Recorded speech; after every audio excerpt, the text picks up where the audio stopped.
নমস্কাৰ ইয়া prime debate মই প্ৰাঞ্চল প্ৰতিম হাজৰিকা বহিৰাজ্যৰ পৰা মানুহৰ খুদ বৈছে বহু হাজাৰ হাজাৰ মানুহ ইতিমধ্যে আহিছে আৰু বহু হাজাৰ আহিব কোনো আহিছে চৰকাৰী সহযোগত কোনো আহিছে আকৌ কুপনে এওঁলোকৰ এই আগমন হকাহ নে প্ৰত্যাহ্বান এওঁলোকৰ দেহত কৰোনাৰ বীজাণু আহিছে নেকি কাৰণ ইতিমধ্যে দুজনকৈ লোক বহিৰাজ্যৰ পৰা অহা দুজনকৈ লোকৰ দেহত কৰোনা পজিটিভ ধৰা পৰিছে এই সমগ্ৰ বিষয় আজি আমি আলোচনা কৰিম লগতে বহুকেইটা আনস্পৰ্শকাতৰ কথা থাকিব আমাৰ ষ্টুডিঅ'ৰ মাজত উপস্থিত আছে অতিথি লগতে লাইভতো কেইবাগৰাকীও অতিথি থাকিব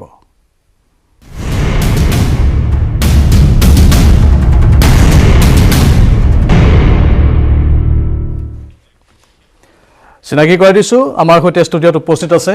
মাইক্ৰ'বায়'লজিষ্ট তথা জ্যেষ্ঠ চিকিৎসক ডাক্তৰ প্ৰণীতা শইকীয়া মেধি স্বাগতম জনাইছোঁ আপোনাক নমস্কাৰ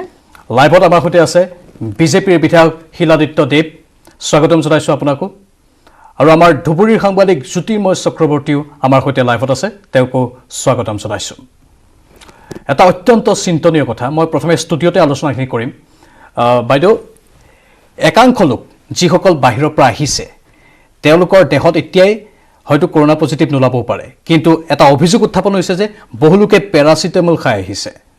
সেইটো কিমান দূৰ সত্য হ'ব পাৰে প্ৰথম কথা যে বাহিৰৰ পৰা বহুখিনি মানুহ আহিছে আৰু আপোনালোক সকলোৱে জানে যে কোন কোন ৰাজ্যত কেনেকে কৰোনা আক্ৰান্ত ৰোগীৰ সংখ্যা বাঢ়ি গৈ আছে বিশেষকৈ আমি জানো যে মহাৰাষ্ট্ৰ গুজৰাট তামিলনাডু আমাৰ একেবাৰে কাষৰীয়া ৱেষ্ট বেংগল ইয়াতে যথেষ্ট সংখ্যক ৰোগী ধৰা পৰি আছে এতিয়া যিসকল মানুহ সেই ঠাইবিলাকৰ পৰা বা ভাৰতৰ বিভিন্ন ঠাইৰ পৰা বা বিদেশৰ পৰা আহিছে আমি কোনেও নাজানো কাৰ দেহত এই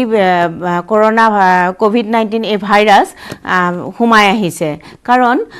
যেহেতুকে বহু সময়ত আমি সিম্পটম দেখা নাপাম আৰু বহু সময়ত সিম্পটম দেখা পাওঁ এতিয়া দুটা কথা আছে যেতিয়া আহিছে আমাৰ থাৰ্মেল স্ক্ৰিনিং কৰিছে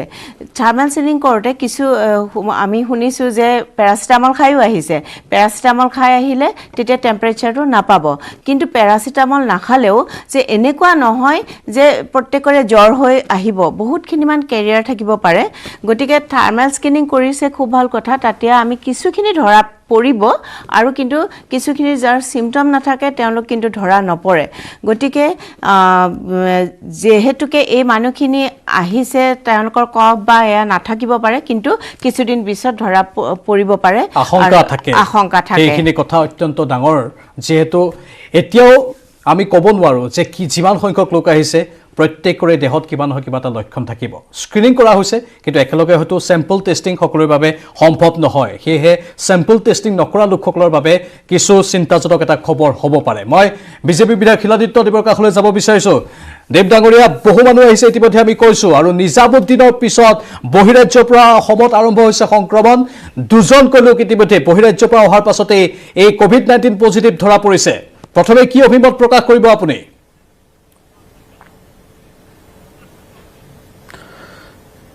সক কৰোনা কি বুলি কয় নোবেল কৰোনা ভাইৰাস যেটো অসম আমাৰ ভাৰতবৰ্ষৰ প্ৰৱেশ কৰাৰ পিছত অসমলৈ যেতিয়া আহিল তেতিয়া মূল কাৰণটো কিন্তু আমাৰ তবলিকি জমাতিয়া তেওঁলোকৰে আছিল আৰু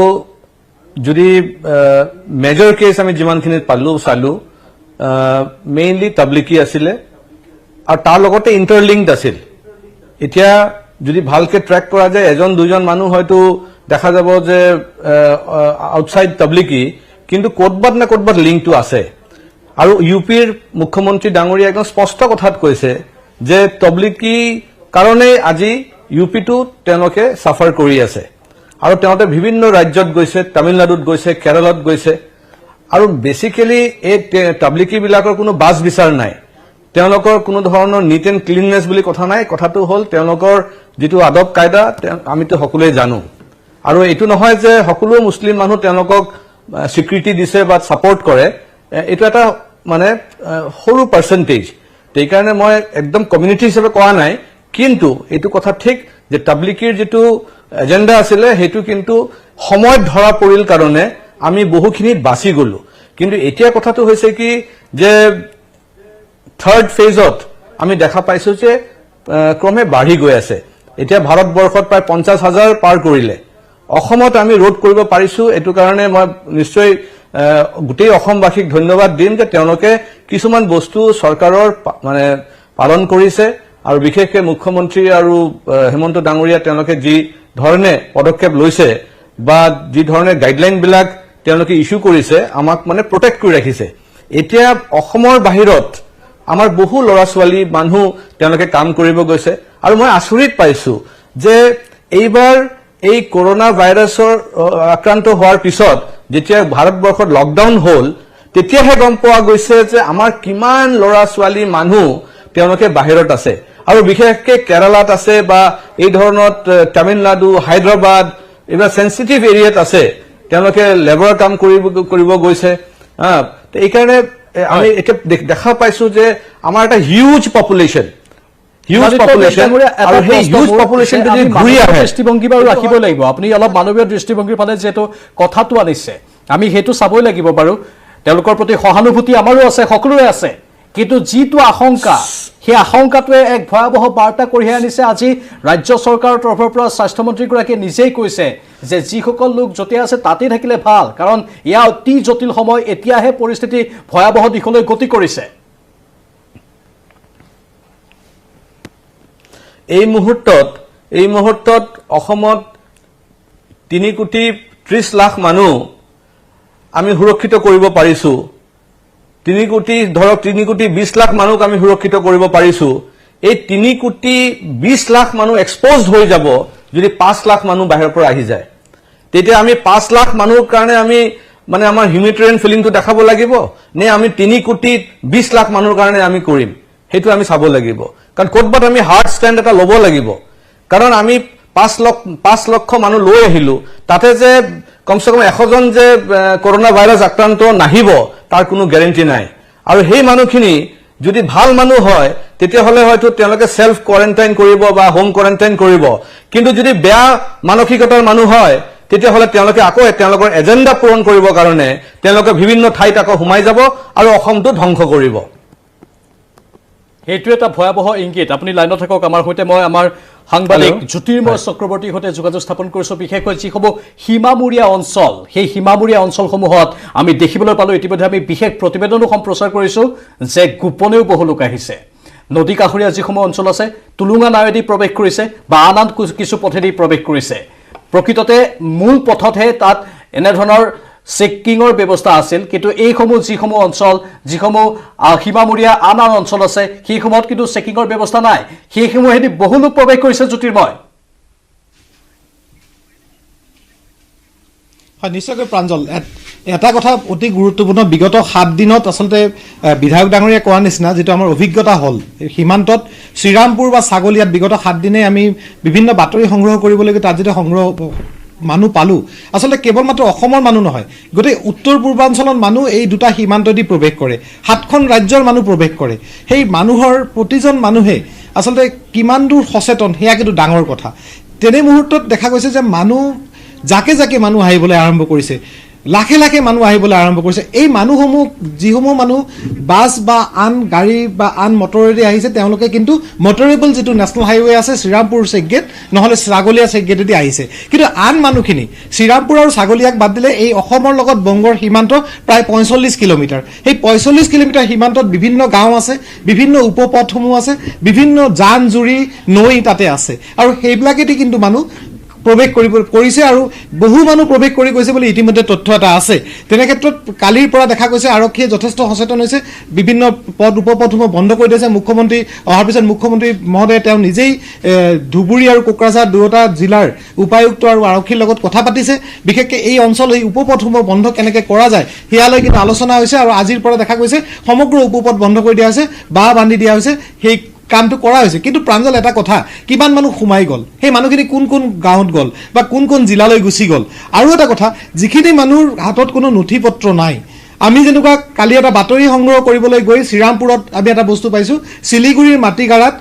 মেঘালয়ৰ 3জন যুৱক কৰ্মৰত আছিল লকডাউন হৈ যোৱাৰ পিছত তেওঁলোকে তাৰ পৰা খোজকাঢ়ি 300 কিলোমিটাৰ আহি শ্ৰীৰামপুৰ পালে তেওঁলোকে শ্ৰীৰামপুৰ পালে কাৰণ মেইন গেটেদি আহিছে কাৰণে আৰক্ষীয়ে বা প্ৰশাসনে তেওঁলোকক ধৰিব পাৰিলে কিন্তু যাক ধৰিব পৰা নাই সেই মানুহখিনি ইতিমধ্যে পাৰ হৈ গুচি গ'ল সেই মানুহখিনি আচলতে পশ্চিমবংগৰ পৰা মূলত তেওঁলোকে জাৰ্ম লৈ আহিলে নাই এই মহামাৰীৰ কৰোনা জাৰ্ম বীজাণু লৈ তেওঁলোকে অসমত প্ৰৱেশ কৰিলে নাই হিয়া কিন্তু এতিয়াও সঠিকভাৱে 100% কোনেও শুদ্ধকে ক'ব পৰা এটা অৱস্থাত নাই তেনে ক্ষেত্ৰত কিমান মানুহ সোমাই গ'ল হিয়া কিন্তু এটা সাংঘাতিক ডাঙৰ বহুতে প্ৰৱেশ কৰিছে আৰু যিসকল লোক ইতিমধ্যে প্ৰৱেশ কৰিছে সেই লোকসকল কলৈ গ'ল ক'ত সোমাই গ'ল কোনখন গাঁৱত গ'ল অসমৰ কোনটো প্ৰান্তত গ'ল কোনেও নাজানে ডক্টৰ প্ৰণীতা শইকীয়া মেথি ডাঙৰীয়ানী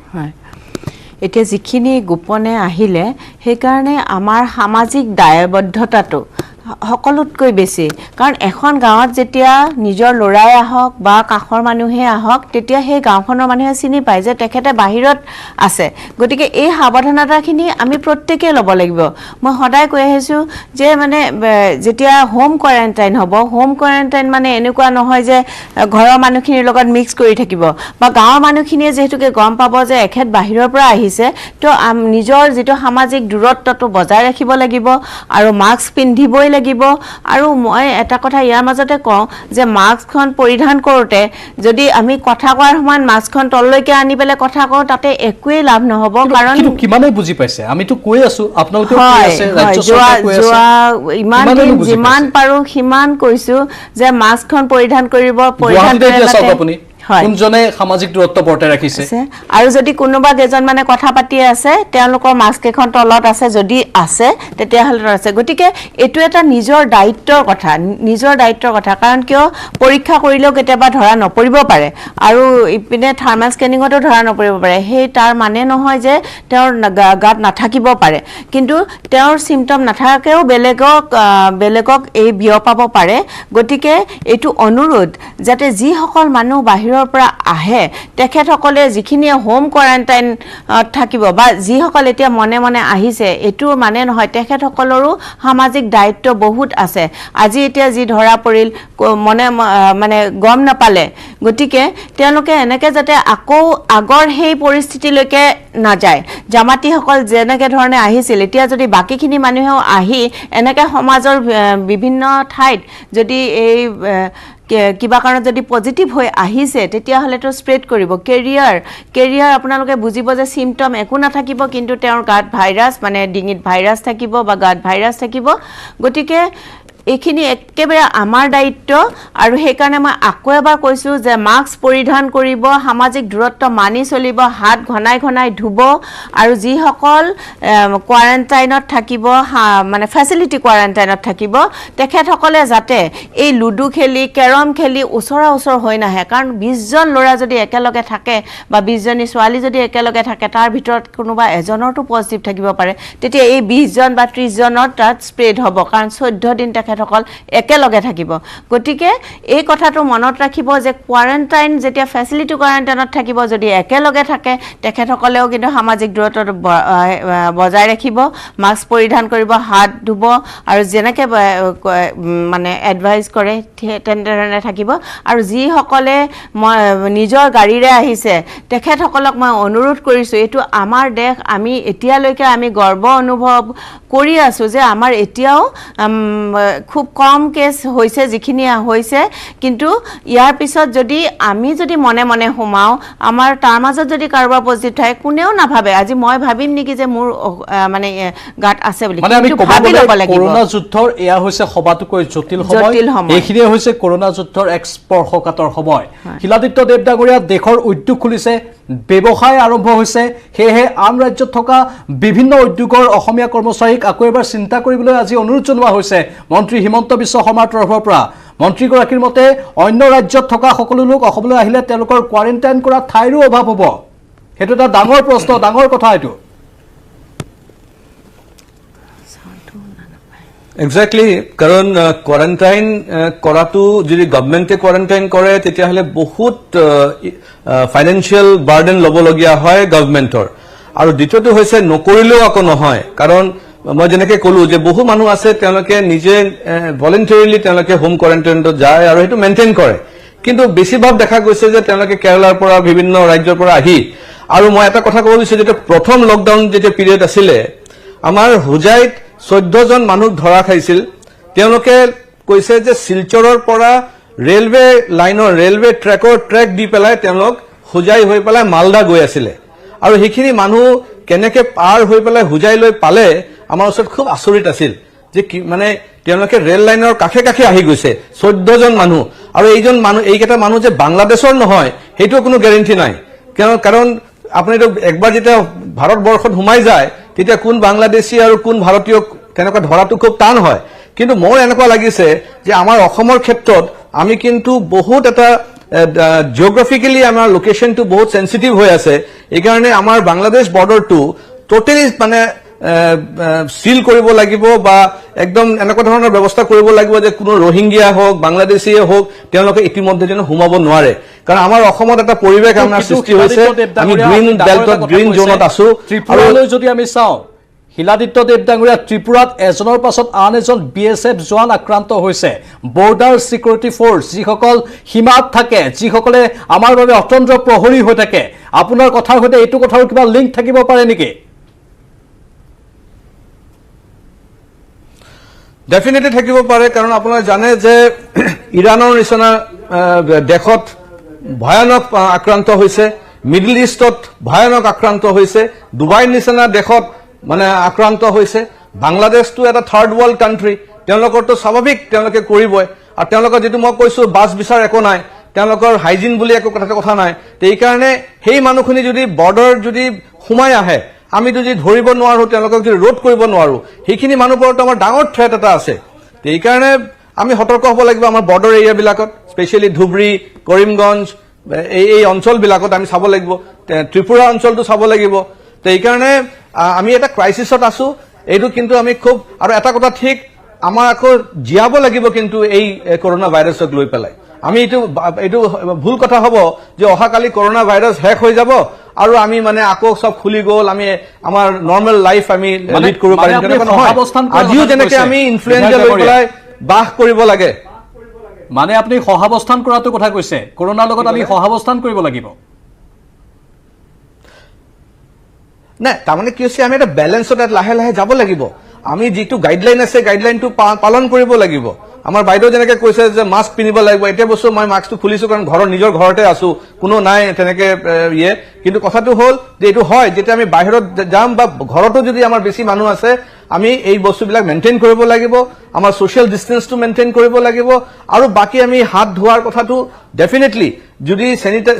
স্যানিটাইজাৰ নহলেও এটলিষ্ট বেসিক সাবুন দি পেলাই ধুলেও বুলি আমাৰ তেতিয়া কৰোনা ভাইৰাছটোক আমি মানে কমসে কম তাৰ স্ট্ৰাকচাৰাল যেটো ডেভেলপ গ্ৰোথ যেটো হয় হেতু আমি ৰোধ কৰা যায় বুলি শুনিছো তেনেকে তে এইকাৰণে যিবিলাক আমাক গাইডলাইন দি আছে কিমানখিনি হসা মিছাটো এইটো সময়হে কব কিন্তু আমি যদি পালন কৰি গৈ থাকো যেনেকে এতিয়া ভাৰতবৰ্ষত বা আমি অসমত আমি ৰোধ কৰিব পাৰিছো বহুখিনি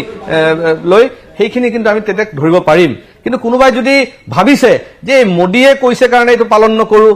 সৰ্বানন্দ সোণোৱাল আৰু হেমন্ত বিশ্ব শৰ্মা ডাঙৰীয়া কৈছে কাৰণে আমি এইটো পালন নকৰো হেতু কিন্তু ভুল কথা হ'ব কাৰণ এই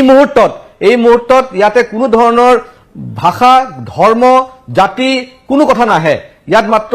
মানৱ জাতি বাচিব নাই তাৰ প্ৰশ্ন আহিছে আৰু তাৰ কাৰণে আমি সকলোৱে মিলি আমি যুঁজিব লাগিব আৰু তাৰ কাৰণে যি গাইডলাইন আহে হেতু আমি মানি চলিব লাগে আৰু লগতে আমি যদি তেতিয়া যে মানি চলো তেতিয়া আমাৰ ডেইলি লাইফ যেটো আছে হেতু আৰু ইজি হৈ যাব আমাৰ ইন্ডাষ্ট্ৰি খুলি যাব পাৰে লাহে লাহে লেবাৰ বিলাক কাম কৰিব পাৰে আপোনাৰ খালি কথাটো হ'ল যে পাব্লিক গ্যাদাৰিং ক্ষেত্ৰত হয়তো অলপ অসুবিধা হ'ব পাৰে কিন্তু তাৰ বাহিৰেতো আমি বহুত কাম কৰিব পাৰিম বহুত ধৰণৰ আমাৰ এডভান্স হ'ব পাৰে ইকনমিক্যাল ক্ৰাইসিসটো আমি অলপ কমসে কম আমি মইতো ভাবো যে আমি যদি এই গাইডলাইন মানি চলিলে আমাৰ 60 to 70% আমাৰ ইকনমিক যেটো প্ৰবলেম এৰাইজ কৰিছে সেইখিনি আমি ষ্টেবিলাইজ কৰিব পাৰিম ঠিকেই কৈছে আপুনি মই জ্যোতিৰ্ময় কাষলৈ এটা প্ৰশ্ন লৈ গৈছো যে সীমামূৰীয়া যিসমূহ অঞ্চল আছে বিশেষকৈ অসম আৰু পশ্চিমবংগ সীমান্তত এতিয়া হাহাকাৰ অৱস্থা বিশেষকৈ অসমৰ পৰা যিসকল লোক পশ্চিমবংগলৈ যাব খুজিছে বা পশ্চিমবংগত থকা লোক যদি অসমলৈ আহিছিল কিবা কাৰণত যদি তেওঁলোক উভতি যাব বিচাৰিছে আকৌ পশ্চিমবংগলৈ তেওঁলোকক কিন্তু সোমাবলৈ দিয়া নাই তাৰ বিপৰীতে অসমলৈ মানুহৰ খুদ বৈ আছে অসমৰ মানুহখিনিক অনা হৈ আছে কিন্তু পশ্চিমবংগ চৰকাৰে অতি ষ্ট্ৰিক্ট সিদ্ধান্ত লৈছে কোনো লোককে প্ৰৱেশ কৰিব দিয়া নাই তেওঁলোকৰ নিজৰ ঘৰ তাত থাকিলেও দিয়া নাই নিশ্চয়কৈ প্ৰাঞ্জল এটা কথা যে আজি আমি ৰাতিপুৱা এটা বস্তু দেখা পাইছোঁ যে অৰুণাচলৰ ইটানগৰৰ পৰা 40জন শ্ৰমিক আহিছিল পশ্চিমবংগৰ আমাৰ ধুবুৰী নিকটৱৰ্তী কোচবিহাৰ জিলাৰ তুফানগঞ্জৰ। তেওঁলোকে কালি ৰাতি আহি 10 বজাত আহি উপস্থিত হৈছিল ছাগলীয়া সীমান্তত, কিন্তু তেওঁলোকক পশ্চিমবংগৰ আৰক্ষী বা প্ৰশাসনে অনুমতি দিয়া নাছিল। পৰৱৰ্তী সময়ত বাতৰি সম্প্ৰচাৰিছে, বিভিন্ন মাধ্যমত বাতৰি সম্প্ৰচাৰিছে, আমিও কৰিছোঁ। পিছলৈ দেখা গ'ল সন্ধিয়াৰ ভাগত তেওঁলোকে সোমাবলৈ দিলে। এতিয়া প্ৰশ্ন এটাই, যদি পশ্চিমবংগৰ মানুহখিনিক সোমাব নিদিয়ে পশ্চিমবংগত, তেতিয়াহ'লে তেওঁলোকে ক'ত যাব? এতিয়া অৰুণাচল, মেঘালয় বা আন সীমান্ত খুলি দিয়া হৈছে, তাৰে পৰা মানুহখিনি আহি আছে, উত্তৰ পূৰ্বাঞ্চলৰ বিভিন্ন ৰাজ্যৰ পৰা আহি আছে, আহি পেলাই অন্তিম পৰ্যায়ত ধুবুৰীত আহি মানুহখিনি ৰৈ গৈছে। ইয়াৰ পৰা পশ্চিমবংগত সোমাব নিদিলে এতিয়া কি মানুহবোৰক ক'ত ৰাখিব? সেয়াও কিন্তু চৰকাৰৰ কাৰণে ডাঙৰ প্ৰত্যাহ্বান এই মুহূৰ্তত। কাৰণ এটা কথা আমি এই মুহূৰ্তত ক'ব পাৰোঁ, ধুবুৰী সীমান্তত ছাগলীয়া আৰু হালাকুৰা মিলাই পেলাই এতিয়ালৈকে 1000 মানুহ কোৱাৰেণ্টাইনৰ ব্যৱস্থা আৰু শ্ৰীৰামপুৰত প্ৰায় 3000 মানুহৰ কোৱাৰেণ্টাইনৰ ব্যৱস্থা, মুঠ 4000 মানুহৰ কাৰণে কোৱাৰেণ্টাইনৰ ব্যৱস্থা কৰিছে। কাৰ কাৰণে কৰিছে? যিখিনি মানুহ বহিৰাজ্যত আছে, অসমৰ মানুহ, অসমীয়া মানুহ, তেওঁলোকে উভতি আহিলে তেওঁলোকৰ কাৰণে কোৱাৰেণ্টাইনৰ ব্যৱস্থা কৰিছে। কিন্তু সেই ঠাইত যিখিনি পশ্চিমবংগৰ মানুহ বা বিহাৰৰ মানুহ বা উত্তৰ প্ৰদেশৰ মানুহ, তেওঁলোককতো ৰাখিব নোৱাৰি। কাৰণ তেওঁলোকে যিখিনি বাহিৰৰ উত্তৰ পূৰ্বাঞ্চলৰ বিভিন্ন ৰাজ্যৰ পৰা আহিছে, তেওঁলোকক যদি আমি ইয়াত ৰাখি দিয়ে, প্ৰশাসনে ৰাখি দিয়ে, তেতিয়াহ'লে আমাৰ মানুহখিনি যিখিনি উভতি আহিব তেওঁলোকক ক'ত ৰাখিব? সেয়া কিন্তু ডাঙৰ প্ৰশ্ন। আৰু চিলাইদেৱ ডাঙৰীয়া, বিধায়ক ডাঙৰীয়া এটা গুৰুত্বপূৰ্ণ কথা কৈছে, সীমান্তৰ কথাটো কৈছে। যিহেতু ধুবুৰীত বাংলাদেশৰ লগত 134.5 কিলোমিটাৰ সীমান্ত আছে, যিটো সীমান্তত BSFৰ 5টাকৈ কোম্পানী ইয়াত কৰ্মৰত হৈ আছে। তেনে ক্ষেত্ৰত এই 5টা কোম্পানীত কিন্তু বহু মানুহ আছে, বহু জোৱান আছে। যেনেকৈ ত্ৰিপুৰাৰ আম্বাছাৰ, আপুনি ত্ৰিপুৰাৰ কথা উল্লেখ কৰিছে প্ৰাঞ্জল, আম্বাছাৰ কথা কৈছে যে আম্বাছাত 22জনকৈ BSFৰ মানুহ ইতিমধ্যে আক্ৰান্ত হৈছে। আম্বাছা কেম্পত, BSF কেম্পত, তাত কোৱাৰেণ্টাইন কৰি দিয়া হৈছে। আমাৰ ইয়াতে কিন্তু যথেষ্ট সতৰ্কতামূলক ব্যৱস্থা ইয়াতে লোৱা হৈছে। আমি এতিয়ালৈকে যিখিনি পাইছোঁ BSFৰ সূত্ৰত, পানবাৰী কেম্পে হওক বা যিসমূহ কেম্প আছে সীমান্তত, সেই কেম্পসমূহত কিন্তু যথেষ্ট সতৰ্কতা লৈছে BSFে। কোনো ধৰণৰ কিন্তু চিমটমছ থকা মানুহ তেওঁলোকৰ ভিতৰত থাকে, তেওঁলোকক কোৱাৰেণ্টাইন কৰা হৈছে, তেওঁলোকৰ নিজেই কোৱাৰেণ্টাইন আছে। নেভিত ইতিমধ্যে বিয়পিছে COVID-19 বা কৰোনা ভাইৰাছ, লগতে অসমৰ বা ভাৰতবৰ্ষৰ নিৰাপত্তাৰ দায়িত্বত নিয়োজিত থকা লোকসকলৰ দেহতো COVID-19 বিয়পি পৰিছে। আৰু অসম চৰকাৰে কিন্তু সকলোকে সহানুভূতিৰ দৃষ্টিৰে চাই আছে, সকলোকে অসমলৈ ঘূৰাই আনিবলৈ প্ৰচেষ্টা কৰিছে। কাৰণ বহুতে দাবী উত্থাপন কৰিছে যে তেওঁলোকক বহিৰাজ্যৰ পৰা আনিব লাগে, কিন্তু আন ৰাজ্যসমূহ, পশ্চিমবংগৰ দৰে আন ৰাজ্যসমূহে কিন্তু নিজৰ লোককে প্ৰৱেশ কৰিবলৈ দিয়া নাই। তাৰ পাছতো অসমত একাংশ লোক গোপনে প্ৰৱেশ কৰি আছে, সেইটোহে অতি চিন্তনীয় কথা। মই ফোন লাইন মুকলি কৰি দিম, কেইটামান মুহূৰ্তৰ পাছতেই ফোন লাইন মুকলি কৰিম, দৰ্শকসকলে নিজৰ মতামত জনাব পাৰিব। কিন্তু তাৰ পূৰ্বে লৈ লৈছোঁ চমু বাণিজ্যিক বিৰতি। স্বাগতম। সকাহ নে প্ৰত্যাহ্বান? বাহিৰৰ পৰা মানুহ আহিছে, হাজাৰ হাজাৰ মানুহ আহিলে আজিৰ দিনটোত, আগন্তুক দিনত আৰু বহু হাজাৰ লোক আহিব, এই সংখ্যা হয়তো লাখৰ ঘৰ অতিক্ৰম কৰিব। কিন্তু ই আমাৰ বাবে কেনেধৰণৰ ভয়াৱহ ইংগিত আনিছে? ইতিমধ্যে বাহিৰৰ পৰা অহা 2জনকৈ লোক কৰোনা পজিটিভ ধৰা পৰিছে। আমি ফোনলাইন দৰ্শকসকলৰ বাবে মুকলি কৰি দিছোঁ, সদাশয় দৰ্শকসকলে আমাক ফোন কৰিব পাৰিব। প্ৰথমগৰাকী দৰ্শক আছে ফোনলাইনত। নমস্কাৰ, স্বাগতম জনাইছোঁ আপোনাক। কোনে কৈছে, আপুনি ক'ৰ পৰা কৈছে, পৰিচয়টো দিয়ক। হেল্ল'। হেল্ল'। মই মনদীপে কৈছিলোঁ আপোনাৰ উলুবাৰীৰ পৰা। হয়, কওক ডাঙৰীয়া। আচ্ছা, মোৰ প্ৰশ্ন এটা আছে যে আমাৰ CM ছাৰ আৰু হিমন্ত ছাৰৰ টীমে বিৰাট ভাল কাম কৰিছে আৰু অসমৰ পাব্লিকে, কিন্তু এতিয়া কথাটো হ'ল যে বহিৰাজ্যৰ পৰা অহাখিনি খুলি দিছে, তেওঁলোক আহিব, যোনখিনি ট্ৰেইনত আহিব বা বাছত গভৰ্ণমেণ্টে আহিব দি আছে, তেওঁলোক মনিটৰ কৰিব পৰা যাব, তেওঁলোকক ট্ৰেক কৰিব পৰা যাব, ঠিক আছে। কিন্তু যোনখিনি প্ৰাইভেটলি আহি আছে, যোনে দিল্লীৰ পৰা আহি আছে, বম্বেৰ পৰা আহি আছে, কেলকাতাৰ পৰা আহি আছে প্ৰাইভেটলি, তেওঁলোক শ্ৰীৰামপুৰ গেটত কৈছে বা বক্সিৰাট গেটত কৈছে যে আমি ইয়াতে ৰেজিষ্ট্ৰেশ্যনটো কৰাম, after that we will ask them to go straight nonstop till Sarusajai বা আদাৰ 5টা কিবা ডেষ্টিনেশ্যন আছে। মোৰ কথাটো হ'ল যে তেওঁলোকে যোনে সচেতন, তেওঁলোকেতো কাৰো লগত কণ্টেক্টত নাহিব, কিন্তু বহুত আছে কেজুৱেল, যে যোন মাইণ্ড ছেটত আছে যে নাই মোৰটো নহ'ব বা মোৰটো হোৱা নাই, তেওঁলোক এই মানে নন ষ্টপ ট্ৰেভেলত 6 ঘণ্টা গাড়ী চলাই আহিব, ক'ৰবাত যদি ৰখি কোনোবা ধাবাত সোমালে, কোনোবা পাণ দোকানীত সোমালে, আৰু যদি নকয় যে মই বাহিৰৰ পৰা আহিছোঁ, সেইখিনি মেইনটেইন নকৰিলে তেওঁলোকতো সেই নিৰীহ মানুহকেইটাৰ গাত দি থৈ গুচি যাব। আৰু মেইন প্ৰব্লেম হৈছে উইথ এচিম্পটমেটিক কেইজনৰ কাৰণে, যোনে একো চিম্পটম নাই। তো মোৰ কথাটো হ'ল ইয়াতে এণ্টিবডি টেষ্ট কিয় নকৰে? ঠিক আছে, এতিয়া কিছুমান ফল্টি ওলাইছে, but why not get the antibody test which are USFDA approved. আমেৰিকাৰ যোনটো কৰি আছে, চবতে যোনটো কৰি আছে, antibody test is the best way out. যে এটলিষ্ট সোমোৱাৰ লগে লগে, আৰু যদি এইটো PP মোডত কৰিব পাৰে, পাব্লিকে নিজেও দিয়ক, যোনে নিজে গাড়ী লৈ আহি আছে, he can give 1000 rupees for his test. যোনে BPL ফেমিলিত আছে তেওঁলোকক বাৰু চৰকাৰে বহন কৰক, বাট পাব্লিকৰ কাৰণে যোনে নিজে গাড়ী লৈ আহিছে তেওঁলোককতো নিজে কৰিব পাৰে সেইখিনি test. 1000 rupees they can pay, যোনে নিজে ইমান টকা দি গাড়ী লৈ আহি আছে প্ৰাইভেটলি। Why, মানে my question is that why not antibody test? কিয় এণ্টিবডি টেষ্ট নহয়? ঠিকে আছে ডাঙৰীয়া, আপুনি অলপ সময় লাইনত থাকক, আপুনি আৰু মতামত প্ৰকাশ কৰিবলৈ সুযোগ পাব, আমি আপোনাক দিম, কাৰণ আপুনি এটা ভাল কথা কৈছে। এণ্টিবডিৰ কথাটো মই প্ৰণীতা শইকীয়া মেধিৰ ডাঙৰীয়াৰ পৰা জানিম, কিন্তু মই আন কথাটো আহিছোঁ, যিটো প্ৰশ্নতে উত্থাপন কৰিলে, যিসকল আহিছে তেওঁলোকে এই জাৰ্ণিত ক'ত যায় ক'ত ৰয় একো আমি গম নাপাওঁ, কাৰণ তেওঁলোকৰ যিটো কোৱাৰেণ্টাইন ষ্টাম্প থাকে সেইটো হাতত থাকে, কপালত নাথাকে। শিলাদিত্য দেৱ ডাঙৰীয়া, চৰকাৰী পক্ষৰ পৰা আপোনাৰ মতামত বিচাৰিছোঁ, সেই কোৱাৰেণ্টাইন ষ্টাম্পটো হাতত থাকে, কিন্তু হয়তো দোকান যদি এখনত সোমায়, ধাবা যদি এখনত সোমায়, সেই কোৱাৰেণ্টাইন ষ্টাম্পটো ধাবাৰ মালিক বা ধাবাৰ কৰ্মচাৰী নেদেখিবও পাৰে, তেতিয়া নাথাকিব আহি থাকোঁতে। না, ৰিস্ক ফেক্টৰটো আছে, কাৰণ যেতিয়া কিছুমান ধাবা খোলা গৈছে যেতিয়া হাইৱেত, কিন্তু তাত তেওঁলোকক সেই গাইডলাইনবিলাক দিব লাগিব যে এনেকুৱা যদি মানুহ আহে, ক'ৰ পৰা আহিছে, আপোনালোকৰ হাত দেখাওক, তেতিয়া তেনেকুৱা ধৰণৰ কৰিব, কিছুমান নতুন নতুন পদ্ধতি ওলাব লাগিব। মই যে ক'লো যে এইটো আমি we have to live with it, আৰু as we live with it আমি নতুন নতুন পদ্ধতি ওলাব লাগিব, আৰু নহ'লে আমাৰ সলিউশ্যন নোলাব ৰাস্তা। ছেকেণ্ডলি হৈছে যে টেষ্টৰ কথা কোৱা গৈছে, হয় টেষ্ট কৰিব লাগে, বাট সেইটো কিমানখিনি গভৰ্ণমেণ্টে পাৰিব, কাৰণ কিটৰ কথা আছে, তাৰপিছত আপোনাৰ কিমানখিনি মেন পাৱাৰ লাগিব তাত। তো মইতো ভাবো যে য'ত যোনে আছে তাত থাকিলে ভাল, দিছ ইজ মাই ছাজেশ্যন। খালি কথাটো হ'ল যিখিনি মানুহ বাহিৰত আছে তেওঁলোকৰ খোৱাৰ প্ৰব্লেম, বা বহুতৰ হয়তো ৰেণ্টেড হাউচত আছে, তেওঁলোকৰ মালিকে কৈছে ঘৰ এৰি দিয়ক, তেওঁলোকৰ পইচাৰ প্ৰব্লেম। চৰকাৰেতো পইচা দিছে, যদি ষ্টেট গভৰ্ণমেণ্ট আৰু চৰকাৰেতো কিছু লোকক পইচা দিছে, বাহিৰত থকা কিছু লোকক। নাই, পইচা দিছে, পইচাটো হয় দিছে, কিন্তু কথাটো হ'ল যে তাৰ পিছতো যেনেকে এজনী ছোৱালী তেওঁক ছুইচাইড কৰা বুলি আমি সেনেকে শুনিছো, ট্ৰেইন পোৱা নাই বা আহিব পৰা নাই কাৰণে মানসিক কিছুমান মানে সন্তুলন হেৰাই পেলাই ঘৰৰ কাৰণে তেওঁলোকৰ মনটো আহি যায় যে কেতিয়া এইটো খুলিব, এইটো এটা যেন মানে ইনফিনিটি এটা আহি গৈছে, ভৱিষ্যত মানে কি হ'ব কোনো নাজানে। সেইকাৰণে এটা ফিয়াৰ ফেক্টৰো আহি যায় মানুহৰ মাইণ্ডত। সেইবিলাক কেনেকে সেটেল কৰা যায়? It is a social problem, it is a economical problem, it is a scientific problem. এইকাৰণে গোটেই মিলি পেলাই এই প্ৰব্লেমটো আহিছে। It is also' A political problem, চব মিলি গৈছে একেলগত। কেনেকে আমি এইটো সেটেল কৰিম? খুব ডিছক্ৰিটলি কৰিব লাগিব, যেন আমি এটা বেলেঞ্চ ষ্ট্ৰাইক কৰিব পাৰোঁ। কাৰণ যদি আমি আমাৰ যিসকল ৰাজ্যত আমাৰ ল'ৰা ছোৱালীবিলাক আছে, কাৰণ আমাৰ ৰাজ্যটোতো বেলেগ ল'ৰা ছোৱালী আছে, আমিতো তেওঁলোককতো সহায় কৰিছোঁ। সেইকাৰণে আমাৰ ল'ৰা ছোৱালীসকলক এখনো ৰাজ্যই প্ৰৱেশ কৰিবলৈ দিয়া নাই ক্ষেত্ৰত কৰে। অসমৰ বাদে শিলাদিত্য দেৱ ডাঙৰীয়া, অসমৰ বাদে বাহিৰৰ এখনো ৰাজ্যই কিন্তু নিজৰ মানুহ হলেও বাহিৰৰ পৰা আহি প্ৰৱেশ কৰিবলৈ এতিয়া দিয়া নাই। কেন্দ্ৰীয় চৰকাৰে এটা সিদ্ধান্ত লৈছে বেলেগ কথা, কিন্তু ৰাজ্যসমূহৰ নিজাববীয়া সিদ্ধান্ত এইটো, তেওঁলোকে প্ৰৱেশ কৰিব নিদিয়ে। জ্বলন্ত উদাহৰণ পশ্চিমবংগ, একমাত্ৰ অসমেই দি আছে। এক্সেক্টলি।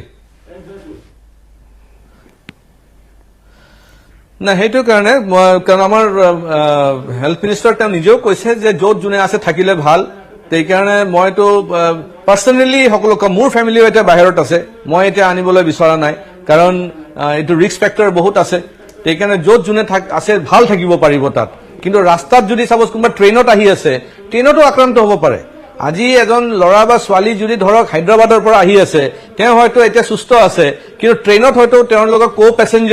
কো পেচেঞ্জাৰ গাত হয়তো থাকিব পাৰে, কাৰণ এটা কনফাইনমেণ্টত আহিব, এটা ডাব্বাৰ ভিতৰত আহিব, তে ল'ৰা ছোৱালী তাতে আক্ৰান্ত হ'ব পাৰে। সেইকাৰণে মই ৰিকুৱেষ্ট কৰিম আমাৰ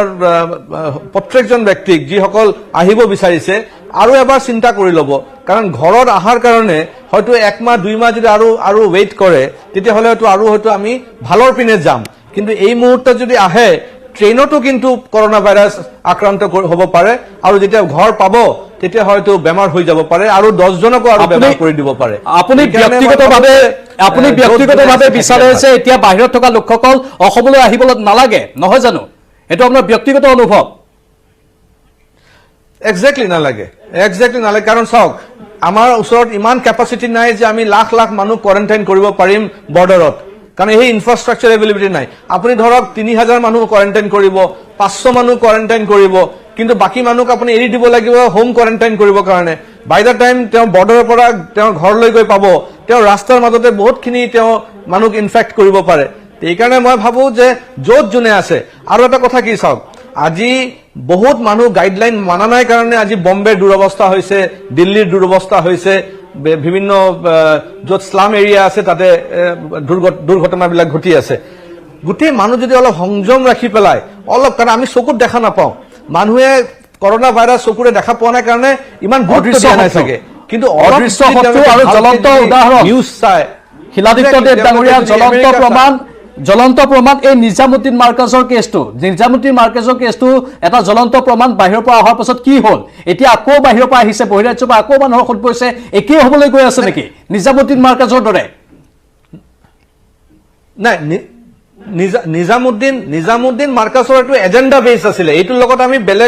বেলেগ যিসকল আহিব বিচাৰে তাৰ লগত আমি মিলাব নোৱাৰো যিসকল সাপোজ ল'ৰা ছোৱালী আমাৰ পঢ়ি আছে তেওঁলোকে উভতি আহিব বিচাৰিছে তেওঁলোকেতো আৰু মাৰ্কাজৰ এজেণ্ডা লৈ অহা নাই তেওঁলোকে নিজৰ ঘৰত উভতি আহিব বিচাৰিছে মাৰ্কাজ বা নিজামুদ্দিনৰ যিটো এজেণ্ডা সেইটোতো এটা পাকিস্তানী টাইপ এজেণ্ডা তেওঁলোকে দে ৱান্টেড টু ডেষ্ট্ৰয় ইণ্ডিয়া আজি আপুনি ভাবি চাওক কাশ্মীৰৰ নিচিনা জাগাত য'ত মানে আমাৰ সৈনিকক মাৰি আছে কিয় মাৰি আছে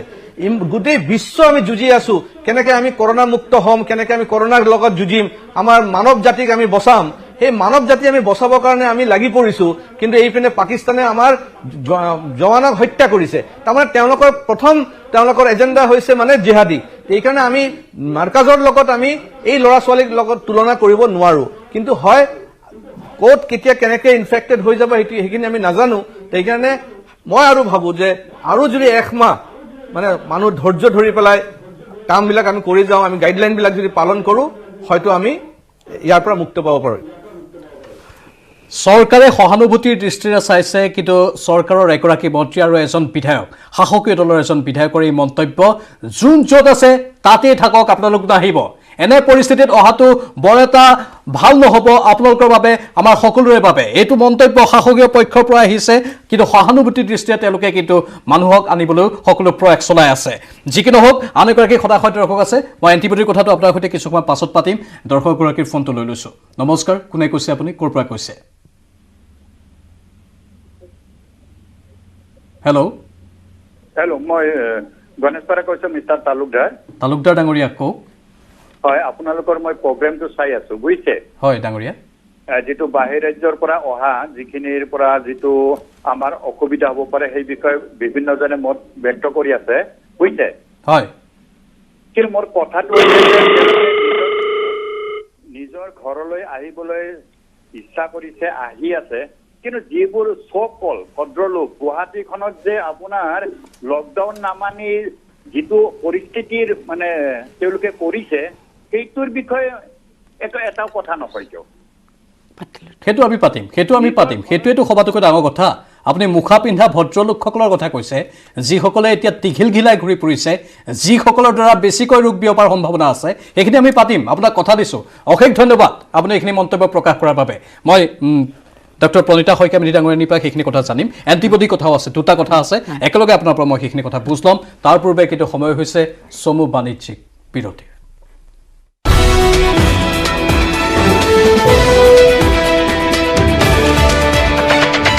জটিল সময়ত আমি আলোচনা আগবঢ়াই নিছোঁ বৰ্তমানৰ পৰিস্থিতিৰ প্ৰেক্ষাপটত কাৰণ এতিয়া সামগ্ৰিকভাৱে যদি আমি চাবলৈ যাওঁ এয়া হৈছে এটা সন্ধিক্ষণ এই সময়ছোৱাত হয়তো বেছি বিয়পিব পাৰে কৰোনা এজনৰ পৰা আন এজনৰ দেহলৈ মই প্ৰণীতা শইকীয়া মেধি ডাঙৰীয়ানীৰ কাষলৈ পোনপটীয়াকৈ আহিছোঁ মনদীপ ৰাণা এগৰাকী কলাৰ তেওঁ আমাক ইতিমধ্যে ফোন কৰি কৈছে যে এণ্টিবডি টেষ্টৰ ক্ষেত্ৰত কিবা পদক্ষেপ গ্ৰহণ কৰিব নোৱাৰিনে নে ৰাজ্য চৰকাৰে গ্ৰহণ কৰি আছে ক'ৰবাত এণ্টিবডি টেষ্টৰ আগতে মই দুটামান কথা কওঁ যিখিনি বহিৰাজ্যৰ পৰা আহিব বা আহি আছে যিখিনিৰ কথা কৈছে যে নিজৰ গাড়ী লৈ আহিছে আৰু সোমাইছে মই ইয়াতে তেওঁলোকক অনুৰোধ কৰিম যাতে তেওঁলোকে স্থান থাকিবনে নাই মই নাজানো হেৰি সোমোৱাৰ আগতে তো গোটেই ৰাস্তাটোত যেতিয়া আহিব তেখেতসকলে যাতে মাস্ক পৰিধান কৰে আৰু যিখিনি সামাজিক দূৰত্ব বজাই ৰাখিব লাগে ধৰক ৰাস্তাত আহোঁতে যেতিয়া খাব ক'ৰবাত নামিব থাকিব গতিকে নিজৰ দায়িত্বখিনি যাতে মানি চলে যিখিনি আহিব আহি আৰু যেতিয়া হোম কোৱাৰেণ্টাইন হ'ব তেখেতসকলে সেইখিনি যাতে মানি চলে আকৌ এবাৰ মই অনুৰোধ কৰিছোঁ কাৰণ কিয় এয়া আমাৰ নিজৰ প্ৰত্যেকৰ নিজৰ দায়িত্ব নিজৰ জীৱনৰ দায়িত্ব আৰু আমাৰ পৰিয়ালৰ জীৱন বচোৱাৰ দায়িত্ব আৰু আমি যেহেতুকে এই সহ অৱস্থানত থাকিব লাগিব তাৰমানে আমি শিকি ল'ব লাগিব গতিকে মাস্ক পৰিধান কৰা বা সঘনাই হাতখন ধোৱা বা সামাজিক দূৰত্ব বজাই ৰাখা এইখিনি আমি সকলোৱে কৰিব লাগিব সেইখিনি হয়তো চহৰৰ মানুহখিনি বেছি শিকাটো দৰকাৰ হয় আমি কলাগৰাকী সেইটোৱে ক'লে গুৱাহাটী কৰি যিসমূহ চহৰ আছে তাৰ মানুহখিনি এইখিনি কথা ভালকৈ শিকাটো দৰকাৰ মই অলপ আগতেই কৈছোঁ যে মই 5 জন ল'ৰাক যদি একেলগে কথা পাতি থকা দেখিছোঁ মাস্ক এটা পৰিধান যদি কৰি আছে এইখিনিত আছে নহ'লে বা নাকটো ওলায় কিন্তু নাকতেই ভাইৰাছবিলাক বেছিকৈ আছে আৰু ডিঙিত আছে গতিকে মাস্ক যদি পৰিধান কৰে আপোনালোকে নাক আৰু মুখ গোটেইখিনি ঢাকি পেলাই কৰিব লাগিব তাৰ উপৰি আৰু হাত ধোৱাটো মাজে পাতলে কৰি থাকিব লাগিব আজি যে BSF জোৱানৰ যিটো ঘটনা হৈছে কেনেকৈ হৈছে তেওঁলোকৰ গাত লাগি আহি হয়তো তেওঁলোকৰ কাপোৰত লাগি আহিল বা তেওঁলোকৰ এজনৰ সামাজিক দূৰত্ব বজাই নাৰাখাৰ কাৰণে কেনেবাকৈ এজন বা দুজনৰ হ'ল আৰু তাৰ পৰা আজি ইমান কেইজন মানুহৰ ইনফেকশ্যন তেওঁলোকৰ হয়তো দায়িত্বত থকাৰ বাবে দায়িত্বৰ বাবে হয়তো তেনেধৰণৰ হ'ব পাৰে যে কৰ্তব্য পালনটো তেওঁলোকে আগস্থান দিলে নিজৰ সুৰক্ষাটো তেওঁলোকে সুৰক্ষাটো সমানে কৰিব লাগিব এতিয়া এন্টিবডি টেষ্ট এই এন্টিবডি টেষ্টটো আচলতে কি সহজ ভাষাত যদি আপুনি বুজাই দিয়ে হয় যেতিয়া এটা ভাইৰাছ এজন মানুহৰ বডিত সোমাব দেহাত সোমাব যেতিয়া সেলৰ ভিতৰত যাব হি সেলৰ ভিতৰত যায় বংশ বৃদ্ধি কৰিব আৰু আমাৰ সেই কাৰণে আৰু তাৰ লগতে কি হ'ব ধীৰে ধীৰে ইয়াতে দুই ধৰণৰ নিজৰ প্ৰটেকশ্যনৰ কাৰণে ভাইৰাছটোৰ এগেইনষ্টত স্পেচিফিক বুলি কৈছোঁ কাৰণ কিয় যদি এটা এণ্টিজেন যদি গোল হয় তাৰ লগত এটা এণ্টিবডি যাতে স্পেচিফিক তাৰ সামঞ্জস্য থকা এণ্টিবডি প্ৰটিন হয় তো এই বডিত ডেভেলপ হয় প্ৰথমতে IgM ডেভেলপ হ'ব আৰু IgM আপোনাৰ দেহত 5th 6th 7th তেনেকুৱা ডেজৰ পৰা লাহে লাহে বিশেষকৈ আমি 7 ডেজৰ পৰা IgM দেখা পাম কিন্তু IgG বুলি পেলাই যিটো এণ্টিবডি থাকিব সেইটো কিন্তু বহুত দেৰিকে মানে 2 সপ্তাহমানৰ পিছৰ পৰাহে আৰম্ভ হ'ব দেহত সৃষ্টি হ'ব আৰু সি কিন্তু সেই IgG এণ্টিবডি বহুত দিনলৈকে আমাৰ কেইবা মাহলৈকে আমাৰ বডিত থাকিব আৰু IgM এসপ্তাহত আৰম্ভ হৈ পেলাই কিছুদিনৰ পিছত ই নামি আহিব এতিয়া কথা হ'ল কি আমাৰ দুই ধৰণৰ টেষ্ট আছে এটা হ'ল আপোনাৰ যি কৰি আছে এতিয়া PCR মানে ডাইৰেক্ট ভাইৰাছটো আমাৰ নেজেল সোৱাব বা থ্ৰোট সোৱাব লৈ তাৰ পৰা আমি ভাইৰাছটোৰ ডাইৰেক্ট প্ৰটিনটো নিউক্লিক এসিডটো আমি ধৰা পেলাবলৈ যত্ন কৰি আছো PCR এদি আৰু এন্টিবডি টেষ্ট কেতিয়া কৰিব যেতিয়া কিছুদিন দেহত ভাইৰাছ সোমোৱাৰ পৰা লগে লগে আমি ধৰা পেলাবলৈ নোৱাৰো তাৰ অলপমান টাইম লাগে মানে সেই কাৰণে মনদীপ ৰাণা আপুনি যদি শুনি আছে আমাৰ কলাৰগৰাকী প্ৰথম কলাৰগৰাকী সেইবাবে হয়তো মনদীপ ৰাণা আপুনি কৈছে যে এন্টিবডি টেষ্ট হ'ব লাগে যাতে বহু দিনৰ পাছতো ধৰা পেলাব পাৰি না এতিয়া কথা হ'ল এতিয়া মূল কথাটোলৈকে আহোঁ এতিয়া যিখিনি আমাৰ ইয়াতে ৰেপিড টেষ্ট আহিছিল এই ৰেপিড টেষ্টখিনি যদিও তেখেতসকলে ডিমাণ্ড কৰিছিল যে আমাৰ টেষ্টবিলাকত দুটা কথা থাকে সেন্সিটিভিটি আৰু স্পেচিফিচিটি মানে হাউ স্পেচিফিকেলি আমি ডিটেক্ট কৰিবলৈ পাৰোঁ আৰু সেন্সিটিভিটি হ'ল আপোনাৰ কেতিয়াবা ফলছ নিগেটিভো আহিব পাৰে বা ফলছ পজিটিভ বিশেষকৈ আহিব পাৰে যিয়ে নহওক এই যিখিনি টেষ্ট আহিছিল সেইখিনি টেষ্ট যেতিয়া ইয়াতে কৰি চালে কৰোঁতে তাৰ যিটো এই ৰিজাল্টটো খুব ভাল ধৰণে নাপালে আৰু নোপোৱাৰ কাৰণে সেইকেইটা বন্ধ কৰি দিলে কিন্তু অলপ ছুটি কৰি সুধিছোঁ মই এতিয়া এন্টিবডি টেষ্ট কৰাটো বেছি দৰকাৰ ৰিজাল্টটো স্পষ্ট ৰূপত পাবলৈ সঠিক ৰিজাল্টটো পাবলৈ হয় এতিয়া আৰু এন্টিবডি টেষ্টটো অলপ খৰচী নেকি না অলপ কম খৰচী এইটো বৰ্ডাৰত কৰিব পাৰে নে কৰি আছে কৰি থকা নাই কাৰণ কি বন্ধ কৰি দিলে এন্টিবডি টেষ্টটো বন্ধ কৰি দিছে এতিয়া পিচিআৰটো চলি আছে আৰু সেই কাৰণে লোড ল'ব পৰা নাই কিমানখিনিমান মানুহৰ কৰিব এটা জিএমচিয়ে ইয়াতে কৰি আছে বা মেডিকেল কলেজ কিখনত আছে বন্ধ কৰি দিয়াটো আপোনাৰ মতে যুক্তিসংগত হৈছে নে চিকিৎসক হিচাপে যদি আপোনাৰ নিগেটিভ দেখুৱাই থাকে আৰু যদি পজিটিভখিনি বেছিকৈ আমি এস্কেপ হৈ যায় তেতিয়া লাভ নাই আপোনাৰ যেতিয়া ৰেপিড টেষ্টবিলাকত যদি 100টাৰ ভিতৰত বোলে 3টা 4টা মানুহ পজিটিভ হৈও মানে নিগেটিভ দেখাব পাৰে কিন্তু যদি আপোনাৰ 50-60টা মানুহক নিগেটিভ দেখাই দিয়ে তেতিয়াহ'লে সেইটো কিন্তু একো লাভ নহ'ব ঠিক আছে মই মনদীপ ৰাণা আপোনাৰ কিবা প্ৰশ্ন আৰু এটা কথা আছে ইয়াতে আপুনি কৈ ল'ব মই তেওঁক প্ৰশ্ন যদি আছে কিবা এটা কৈ ল'ব দিছোঁ মই কলাত তেওঁক ফোন কলত ৰাখি থৈছোঁ না তেওঁ যিটো FDA এপ্ৰুভেলৰ কথা কৈছে বা বিদেশত যিটো চলি আছে ইয়াতো কিছুমান আহিছে কিন্তু যেহেতুকে আমাৰ ইয়াতে এতিয়ালৈকে কৰিবলৈ দিয়া নাই সেইকাৰণে আমি পাৰা নাই আৰু FDA এপ্ৰুভেল আহি আছে সেয়া মেৰ লাষ্ট উইকত আহিব ECI বুলি পেলাই সেইটো আমাৰ হস্পিটেলতো আছে তো আমি কৰিবলৈ পাৰিম কিন্তু সেইখিনিলৈকে ৰ'বলৈ লাগিব কিবা সুধিব মনদীপ ৰাণা আৰু হয় হয় মোৰ সুধিবলগীয়া এইখিনি আছে তেওঁ যোনটো কৈছে মই বুজি পাই আছো এন্টিবডি টেষ্টৰ বিষয়ে ঠিক আছে মই অলপ ষ্টাডি কৰিছো এণ্ড RT-PCR যোনটো টেষ্টটো আছে ইট টেক্স টাইম মিনিমাম 1.5 ঘণ্টামান লাগিব এইখিনি ৰিজাল্ট আহোঁতে এন্টিবডি 10-15 মিনিটত উলিয়ায় কিন্তু এতিয়া এন্টিবডি যোনটো টেষ্ট বেছি লাগিব বুলি কৈছে এন্টিবডি টেষ্টটো আৰু এন্টিবডি টেষ্টৰ ক্ষেত্ৰত নাই হেৰি পিচিআৰত বেছি বহুত সময় লাগে নাই RT-PCR আপোনাৰ 1.5 ঘণ্টা মিনিমাম লাগে আৰু ম্যাক্সিমাম তো ইট ক্যান গো অন সেইটো হয় কিন্তু সেইটো স্যাম্পলৰ ওপৰত ডিপেন্ড কৰি আমি 24 আৱাৰ্ছতো নাপাওঁ correct now that's what I said minimum 1.5 hour or maximum it can go to 3 days as well so মোৰ কথাটো হল let's talk on antibody মই antibody টোৰ কথা কৈ আছো মই যোনটো কথা কৈছো যে ওয়ানফো আৰু লিভজন যোন দুটা কোম্পানী গুঞ্জো চাইনাৰ পৰা আহিছিল সেইকেইটাক বেন কৰিছে ওয়াৰ্ল্ড ওয়াইড বেন কৰিছে বিকজ তেওঁলোকৰ US FDA এপ্ৰুভেল নাছিল US FDA is the highest approval body in the world ঠিক আছে আজি আমেৰিকাত চাইনাৰ হেভেলৰ পৰা যোৱাটো চলি আছে there is a company called Innovita they are marketing it in India there are South Korean companies there are Singaporeৰ পৰা আহি আছে US ৰ এটা যোন কেটা চলি আছে these are all US FDA approved ঠিক আছে US FDA approved where 80% accuracy is shown মোৰ যিমানখিনি সীমিত জ্ঞান আছে মই পঢ়ি শুনি ডক্টৰৰ লগত থাকি যোনখিনি শুনিছো পঢ়িছো এইখিনি পৰাহে কৈ আছো যে it is practically possible it is doable খালি আমি আৰু যে শিলাদিত্যদাৰ কথা এটা মই শুনি আছিলো দাদাই কৈছে আমি এটোৰ লগত চলিব লাগিব অফ কোৰ্স আমি চলিব লাগিব এটোৰ লগত কিন্তু এটোৰ লগত চলিব গৈ এটা মই আজি সব মানি চলি আছো এটা নামানা মানুহটোৰ কাৰণে মই কিয় ভুক্তভোগী হ'ম why I should be troubled for that সেইটো কথাই মই সুধিম মনদীপ ৰাণা ডাঙৰী আপোনাক অশেষ ধন্যবাদ এইখিনি সময় আপুনি আমাৰ সৈতে থাকিলে আপোনাৰ নিজৰ মতামত প্ৰকাশ কৰিলে বৰ সুন্দৰ মতামত আপুনি কৰিছে মই এই কথাটোকে এতিয়া লৈ যাব বিচাৰিছো জ্যোতিৰ্ময় চক্ৰৱৰ্তীৰ কাষলৈ জ্যোতিৰ্ময় এইগৰাকী সদাশয় দৰ্শকে ক'লে যে সীমান্তৰ পৰা গুৱাহাটীলৈ যাওঁতে মাজতে ক'ত গৈছে কোন ক'ত ৰৈছে কোনেও নাজানে আৰু এনেকুৱা বাস্তৱতো হৈছে যে হঠাৎ গাড়ী নোহোৱা হৈ যায় আপোনাৰ লগত কিবা তথ্য আছে নেকি আপুনি এইটো ঘূৰি ফুৰিছে বিভিন্ন স্থান নিশ্চয়কৈ প্ৰাঞ্জল তেওঁ যেটো কথা কৈছে এটো গুৰুত্বপূৰ্ণ এটা কথা কৈছে কাৰণ সীমান্তৰ পৰা বিগত কিদিনে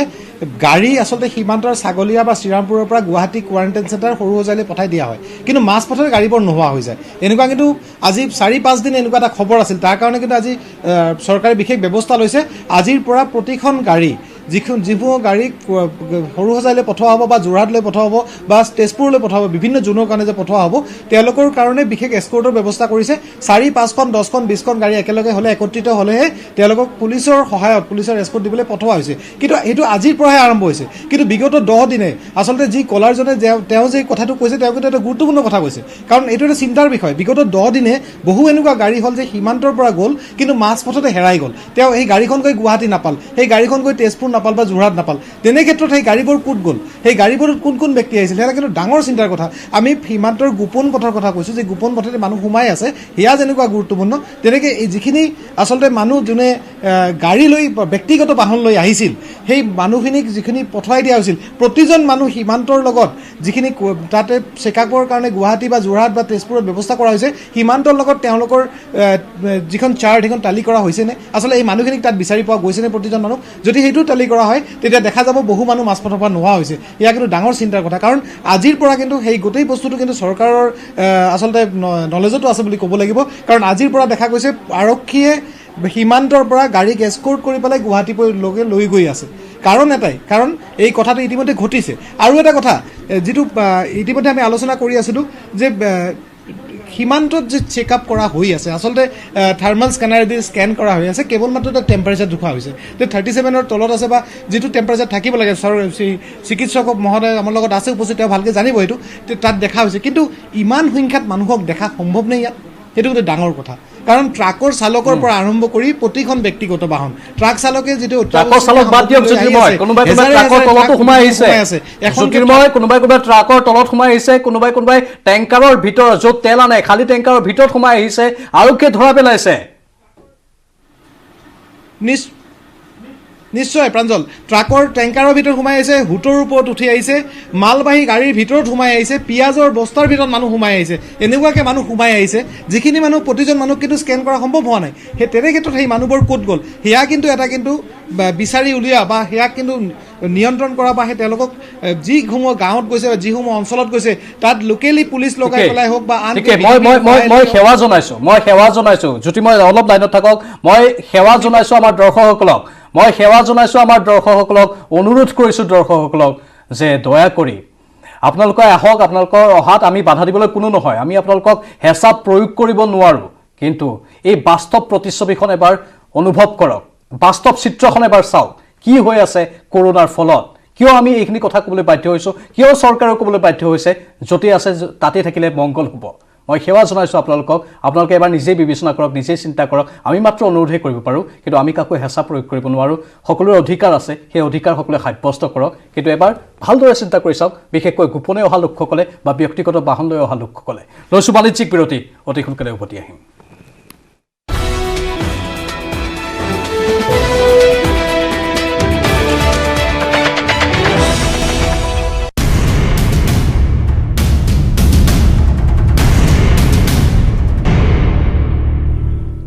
পুনৰ স্বাগতম মই পুনে শিলাদিত্য দেৱ ডাঙৰীয়াৰ কাষলৈ গৈছো শিলাদিত্য দেৱ ডাঙৰীয়া এটা আমি সমাজত দেখিবলৈ পাইছো যে ভাল কথা ক'লে মানুহে বেয়া পায় আৰু বেয়া কথা ক'লেহে মানুহে ভাল পায় অনলাইন হেনো সংযোগ বিচ্ছিন্ন হৈছে আমি আকৌ এবাৰ যোগাযোগ কৰিম তেওঁৰ সৈতে মই প্ৰণিতা শইকীয়া মেধি ডাঙৰীয়াৰ কাষলৈ আহিছো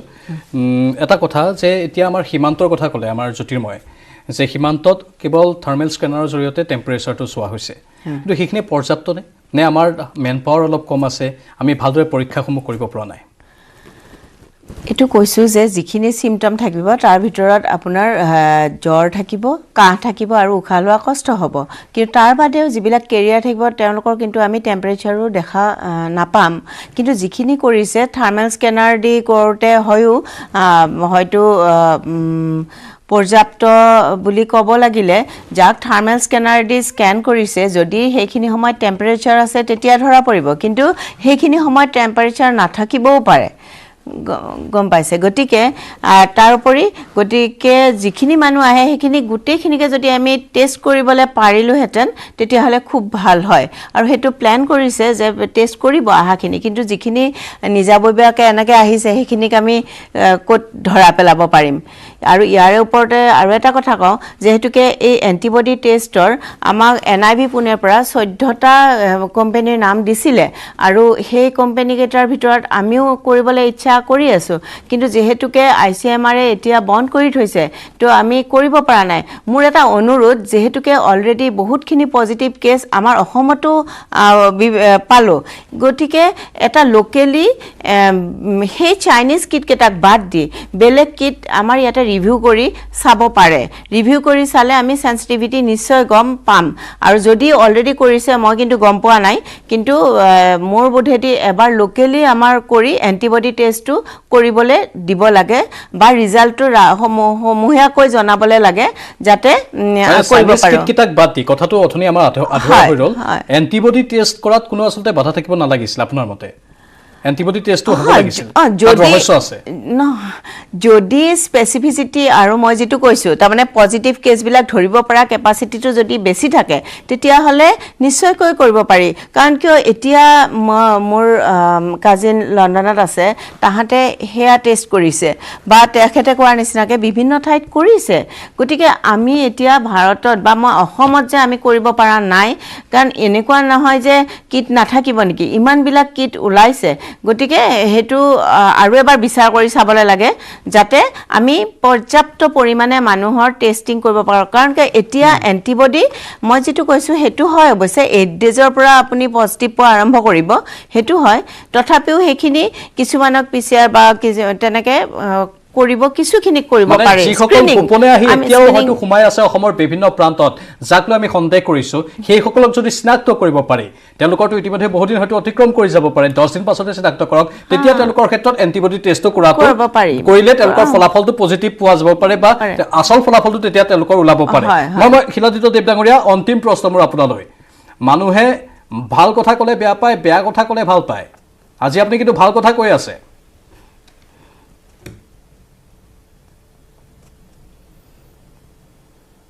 তো আজি আপোনালোকৰ ফিডবেকটো কি গালি কিমান পাৰি আছে আপোনাক গালি পৰা মানুহ এতিয়ালৈকে মই কোনো হিচাপ কৰা নাই হেল্ল' আপোনাক গালি পৰা মানুহ হয়তো নোলাব আপুনিতো বেয়া কথা কোৱা নাই এতিয়ালৈকে আচ্ছা আচ্ছা মই এটা কথা ইয়াতে মাজত কৈ দিওঁ তাৰমানে চাওক কিছুমান পলিটিকেল মিষ্টেকছৰ কাৰণেও কিন্তু আমাৰ মানুহ আজি কষ্ট পাই আছে বিভিন্ন ৰাজ্যবিলাকত যেনে আজি হায়দৰাবাদৰ পৰা মোক ফোন কৰিছে 3জন মান ল'ৰা তাতে পঢ়ি আছিলে তেওঁলোকে কৈছে যে আমি শুনা পাইছো যে ট্ৰেইন এটা আহিব যাব অসমলৈ আৰু আমিও এপ্লাই কৰিছো কিন্তু আমাৰ অনলাইনত আমি এপ্লাই কৰিব পৰা নাই কাৰণ আমাৰ আধাৰ কাৰ্ড নাই আৰু আধাৰ কাৰ্ড নহলে তেওঁলোকে মানে অনলাইনত হেতু একসেপ্ট নকৰে তেওঁলোকৰ ৰিকুৱেষ্টটো এতিয়া চাওক স্বাভাৱিক কথা যদি আধাৰ কাৰ্ড যদি আমাৰ অসমত যদি কম্পালসৰি হলেহেঁতেন আধাৰ কাৰ্ড যদি থাকিলেহেঁতেন আমি মানুহক আইডেন্টিফাই কৰিব পাৰো কিন্তু আজি আধাৰ কাৰ্ডৰ নাই কাৰণে আমাৰ ল'ৰা ছোৱালীবিলাক মানুহবিলাক বিভিন্ন ঠাইত মানে ভাৰতবৰ্ষত আছে তেওঁলোকৰ কোনো লিংক নাই সেইকাৰণে আমি ফটকে যে আমি মানুহ যে লৈ আহিম তাৰ যদি আমি যদি হিষ্ট্ৰী নাজানো তাত তেওঁলোকৰ যদি আমি এড্ৰেছ ভালকে নাজানো তেওঁলোকৰ যদি আমাৰ বায়োমেট্ৰিক্স নাই তো আইডেন্টিফাই কৰাৰ কাৰণেতো বহুত কঠিন হ'ব সেইকাৰণে প্ৰব্লেম আছে সেই প্ৰব্লেমটো কেনেকৈ সৰ্ট আউট কৰা যায় হেতু সকলোৱে মিলি মানে আমি এটো যুজিব লাগিব আৰু মই ভাবো এতিয়াও 3,20 লাখ মানুহ যদি আজি 40 দিন ত্যাগ কৰি পেলাই অসমক যদি বচাই ৰাখিছে সেই 40 দিনৰ ত্যাগ যদি আমি তেওঁলোকৰ ভংগ কৰি দিও আৰু অসমত যদি আকৌ কৰোনা ভাইৰাছৰ আক্ৰান্ত হৈ যায় তেতিয়া বহুত দুখ লাগিব সকলোৰে দুখ লাগিব যে 40 দিন যে ত্যাগ কৰিলে অসমীয়া মানুহে এই 5 লাখ মানুহ হুমৰ পিছত যদি আমাৰ ইয়াতে কৰোনাৰ আক্ৰান্ত যদি বাঢ়ি যায় তেতিয়াতো সামালিবলৈ বহুত কষ্ট হ'ব পাৰে সেইকাৰণে আমি সকলোৱে মিলি আকৌ ত্যাগ কৰিব লাগিব যিসকল বাহিৰত আছে তেওঁলোকৰ নিজৰ দেশৰ কাৰণে নিজৰ মানুহৰ কাৰণে নিজৰ পৰিয়ালৰ কাৰণে ত্যাগ কৰিব লাগে বুলি মই ভাবো বৰ সুন্দৰ কথা এটা কৈছে আপুনি আমি অনুৰোধ কৰিছো যদি প্ৰয়োজন হয় এইখিনি অলপ ত্যাগ কৰক কেইদিনমান বাদ চাওক তাৰপাছত চিন্তা কৰক কিন্তু আমি আকৌ কৈছো যে হেঁচা আমি দিব নোৱাৰো আপোনালোকৰ অধিকাৰ হেতু আপোনালোকৰ অধিকাৰৰ ওপৰত অধিকাৰ সৰ্ব কৰাৰ কোনো ধৰণৰ আমাৰ উদ্দেশ্য নহয় মাত্ৰ আমি এটা বাৰ্তা দিছো এটা আহ্বান জনাইছো অনুষ্ঠান শেষ কৰিব লাগিব কিন্তু অনুষ্ঠানৰ শেষত আন এটা খবৰ মই প্ৰন্তিয়া শইকীয়া মেধিৰাঙৰীয়াৰ পৰা জানিব বিচাৰিছো ছুটিকে ক'ব আপুনি ভেকচিনৰ কথা ইজৰাইলে দাবী কৰিছে ইটালীও দাবী কৰিছে এতিয়া সকলোৱে দাবী কৰিছে ভেকচিনৰ কিবা আপুনি সম্ভেদ পাইছে আপোনালোকে ভাৰতৰ চিকিৎসকে ইভিন ভাৰততো ভাৰত ইংলেণ্ড আমেৰিকা সকলোৱে ট্ৰাই কৰি আছে ভেকচিনৰ এটা কথা ভেকচিন যেতিয়া এটা প্ৰডিউচ কৰিবলৈ যাব তাৰ যেটো মূল প্ৰটিন ল'ব যেটো মূল বস্তুৰ ওপৰত হ'ব যেটো ভাইৰাছটো সিলেক্ট কৰাটোৱে বহুত ডাঙৰ হৈছে কিয়নো মিউটেশন হৈ আছে যেটো তাৰ জেনেটিক মানে চেঞ্জ হৈ আছে এতিয়ালৈকে চৰিত্ৰ হলাই আছে এতিয়ালৈকে 11টা 12টা হৈ গল গতিকে এটা ভাইৰাছ এটা স্পেসিফিক ধৰাৰ পিছত যেতিয়া হেতুৰ এগেইনষ্টত ভ্যাকচিনটো বনাব যাব আকৌ যেতিয়া চেঞ্জ হৈ যায় হেতু এটা ডাঙৰ প্ৰবলেম আৰু সেকেন্ড কথা এটা ভ্যাকচিন বনোৱাৰ লগে লগে প্ৰথমতে আমাৰ সিলেকশন হোৱাৰ পিছত তাৰ পিছতে এনিমেলত দিব তাৰ পিছতে এটা গ্ৰুপ মানুহৰ মানৱদেহত দিব তাৰ পিছতহে আহিব গতিকে ফেজ 1 ফেজ 2 ফেজ 3 ফেজ 4 তাৰ পিছত হ'ব গতিকে এটা ভ্যাকচিন আপোনাৰ যিমান দাবী কৰিলেও এবছৰৰ কমত কেতিয়াও উলাবলে নোৱাৰে হেতু যিমানে দাবী নকৰক ঠিক মই এটা কথা অনুমান কৰিব পাৰিছো যে এতিয়াও ভ্যাকচিন ওলোৱা কথাটো বিশ্বাসযোগ্য নহয় কিমান এটা কিন্তু জ্যোতিৰ্ময় এটা মোলৈ মেছেজ পঠিয়াইছে তাৰ পৰা জ্যোতিৰ্ময় অনুষ্ঠান সামৰিম আমি পুনৰ ছাগলীয়াত পশ্চিমবংগৰ 7 অঞ্চল শ্ৰমিক আৰু তেওঁলোকক কিন্তু পশ্চিমবংগ চৰকাৰে সমাব দিয়া নাই এতিয়া চমুকৈ কৈ দিয়ক অলপ নিশ্চয়কৈ প্ৰাঞ্জল পুনৰ আহিছে 57 জন শ্ৰমিক অৰুণাচলৰ পৰা আমি ৰাতিপুৱা এটা বাতৰি সম্প্ৰচাৰ কৰিছিলোঁ, তেওঁলোকক লোৱা হৈছে আজি 24 ঘণ্টা থকাৰ পিছত পুনৰ 57 জন আহিছে, তেওঁলোকক বৰ্তমান ছাগলীঘাটত ৰৈ আছে। পশ্চিমবংগ চৰকাৰে কিন্তু তেওঁলোকে এতিয়াও সোমাবলৈ দিয়া নাই। এতিয়া এই সমস্যা প্ৰতিদিনেই হয়তো এই সমস্যাবোৰ আহি থাকিব, কিন্তু কথা এটাই, যোনে যিফালৰ পৰা নাহক কিয় তাক কিন্তু মানে স্বাস্থ্য পৰীক্ষাটো অতি জৰুৰী। আৰু কোনোবাই যদি কিবা খবৰ থাকে, কোনোবা গাঁৱত সোমাই যায়, তেওঁলোকে জনাওক, চৰকাৰক কৰ্তৃপক্ষক জনাওক, যেনে সকলোৱে আমি কৰোণা গোপন পন্থা কোনেও অৱলম্বন কৰিব নালাগে আৰু চৰকাৰী হিচাপতে চৰকাৰে যিখিনি পৰীক্ষা কৰি আছে সেই হিচাপতে সকলো আহিব লাগে। যদি আহিছে আৰু যিসকল নিজৰ ৰাজ্যত বা আন আন প্ৰান্তত আছে তেওঁলোক যদি তাতে থাকিব বিচাৰিছে তাতো থাকিব পাৰে। সকলোকে ধন্যবাদ জনাই এই বিশেষ অনুষ্ঠানৰ পৰা মই প্ৰাঞ্জলে বিদায় লৈছোঁ। নমস্কাৰ।